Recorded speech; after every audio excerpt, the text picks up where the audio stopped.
목사의 아침 묵상 2024년 9월 6일 금요일 아침입니다. 오늘은 레위기 1장 10절로 17절 말씀을 통해서 하나님의 친절한 배려, 이런 제목으로 말씀 묵상의 은혜를 나누겠습니다. 어제 목회사관학교 2학기, 4학기 개강이 있었습니다. 모두가 참석한 가운데 새로운 시작을 이루는 축복을 주신 하나님께 감사드립니다. 아울러 소중한 자리를 위해 멀리서 달려오신 최태원 교수님과 김종수 목사님, 그리고 박종호 사관장과 김효연 목사님 모두에게 감사를 전합니다. 근본 학기에는 시대를 이해하고 문화와 소통하는 것에 대해 관심을 가지려 하고 목회사관학교 선배들의 목회 이야기를 듣는 시간을 가지려고 합니다. 모든 과정에 하나님의 인도하심과 은혜 베푸심이 있기를 기도합니다. 오늘 박종호 목사님이 진행하는 금요 세미나가 변화와 성장이라는 주제로 진행됩니다. 주님이 베푸시는 큰 은혜가 있기를 기도합니다. 저는 작은 교회 신방이 있습니다. 소중한 교회들을 탐방하고 그분들의 사역 이야기를 듣는 시간은 내게 큰 힐링의 시간이 되며 하나님의 음성을 듣게 하시기에 축복입니다. 주님 인도하옵소서 고백합니다. 웨이브리지 플랫폼은 20대 심층 인터뷰를 진행하고 정리하고 있습니다. 다음 주는 30대 심층 인터뷰를 진행한 후 최종 설문조사서에 나타난 20, 30대의 의견을 종합한 후 콘텐츠 개발에 집중해서 나가야 합니다. 최종 내년 2월 정식 출시를 앞두고 10월 베타 버전 출시를 위해 정말 고입니다. 주님 인도하옵소서 고백합니다. 이날 주님은 어떤 말씀으로 인도하실까? 본문에는 어제에 이어서 번제 중 양과 염소로 드리는 번제와 새의 번제를 말씀하고 있습니다. 약간의 차이들이 있습니다. 양과 염소의 번제 중 가장 큰 차이는 제물을 제단 북쪽에서 잡으라는 것입니다. 11절 그가 제단 북쪽 여호와 앞에서 그것을 잡을 것이요 아론의 자손 제사장들은 그것의 피를 제단 사방에 뿌릴 것이요. 제단 북쪽 여호와 앞에서라고 하는 단어를 보면 아마도 제물에 따라서 분류를 이렇게 배치를 이건 여기 이건 저기 하다 보니까 이 양과 염소는 아마 북쪽 방향에서 할 수 있도록 했다, 이런 이야기 정도로 이해를 하면 좋을 것 같습니다. 새해 번제는 산비둘기나 쥐비둘기 새끼로 예물을 드리고 제사장이 직접 제단으로 가져가 그것의 머리를 비틀어 끊고 제단 위에서 불사르는 특징이 있습니다. 예식이 매우 간소화되어 있음을 봅니다. 특히 오늘 말씀에서 가장 중요한 부분은 두 가지 번제 모두 제물에 안수하여 죄를 전가하는 의식이 없다는 사실입니다.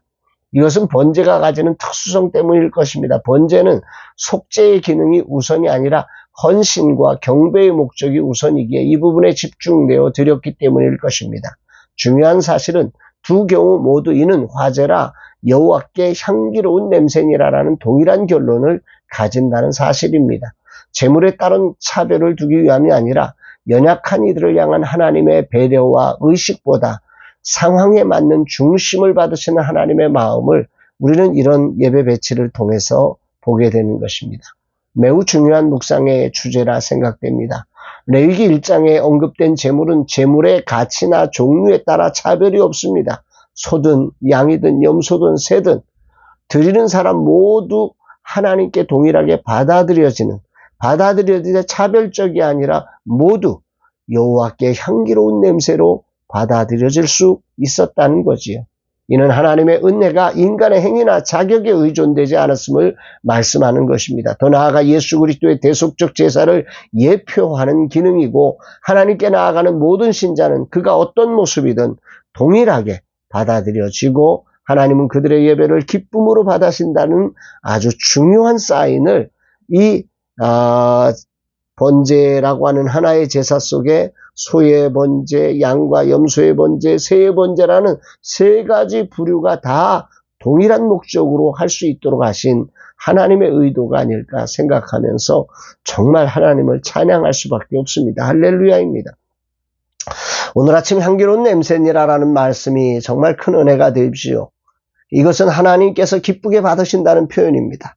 비록 세상의 형편이 달라 재물이 다르지만 하나님은 진정 그 중심을 보시고 그 어떤 모습이든지 그 제사를 기쁨으로 받아주시는 분이심을 깨닫게 됩니다. 향기로운 냄새, 레하은, 니오아흐라고 하는 단순히 좋은 냄새를 말하는 게 아니라 하나님의 마음에 평안과 기쁨과 만족을 주는 제사라는 것입니다. 이 세상에 누구도 하나님을 기쁘시게 할 수 있다는 가능성을 열어주신 것입니다. 아무것도 없어도 산비둘기 새끼를 잡아 드림으로 하나님을 기쁘시게 할 수 있다는 이 사실의 가능성이 바로 제사가 은혜의 기림을 보여주는 최고의 모습이란 생각이 들면서 감동입니다. 어쩌면 많이 드리는 자는 더 복잡한 의식을 통해 자신을 드리는 시간을 더 가지게 했고, 적게 드리는 자는 더 간단하게 그 마음을 받아주시는 하나님 나라의 이 놀라운 은혜의 길을 찬양합니다. 세상적 가치는 더 많이 드리는 자는 간편하게 하고 작은 자들은 더 복잡하게 하는 것이 일반적인데, 역시나 내가 사랑하는 주님의 나라는 뭔가 달라도 너무 달라서 좋습니다. 주님 감사합니다. 사랑합니다. 우리에게 이 놀라운 길을 열어주시려고 십자가로 달려오신 주님을 찬양합니다. 오늘 주님은 내게 무엇을 말씀하시는 것일까? 오늘 나의 삶은 주님께 향기로운 냄새가 되고 있을까? 나는 주님께 받은 은혜가 너무도 크고 놀라워 어떻게 주님께 드려야 할까? 삶의 자리가 가진 부담이 예배의 자리에 조금도 부담되지 않도록 제정하신 하나님의 그 친절한 배려를 깊이 묵상하게 됩니다. 나는 혼자 있는 것을 좋아하고 사람 만나는 일이 매우 어려운 소극적인 사람입니다. 그러다 보니 다른 분을 친절하게 배려하는 마음이 나를 넘어서느라 부족할 때가 많습니다. 이것을 극복해야 하는데 늘 돌아서서 후회하기 바쁜 내 삶입니다. 그러나 이런 나 같은 사람도 향기로운 냄새로 받아주시는 주님의 은혜가 나는 얼마나 놀라운지 그저 감격할 뿐입니다. 그러나 이제 나는 작은 교회를 보듬고 격려하고 축복해야 하는 자리에 있습니다. 이런 자리에서 늘 나의 소심 안에 갇혀서 나오지 못한다면 참으로 안타까운 일입니다. 오늘도 작은 교회를 신방하며 나를 넘어 주님의 마음으로 작은 교회를 하나님의 친절한 배려처럼 축복하고 자상하게 섬기며 나아가는 날 되라고 주님은 말씀하십니다. 주님 귀한 말씀을 통해 실수와 허물투성이, 죄투성이 인생인 저를 얼마나 귀하게 받아주시고 배려해 주셨는지를 깨닫게 하심에 감사드립니다. 이 사랑을 가슴에 간직하고 이제 나를 내려놓고 주님을 보여주는 삶으로 살아내게 하옵소서. 이제 나는 죽었습니다. 소심한 정죄는 없고 내 안에 오직 이 친절한 주님이 살아계심을 찬양합니다.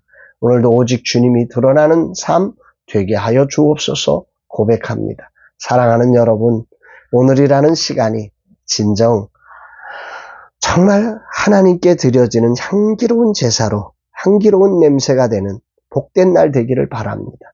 하나님은 우리가 어떤 형편에 있든지 향기로운 냄새로 우리를 받아주시기를 기뻐하시는 분이십니다.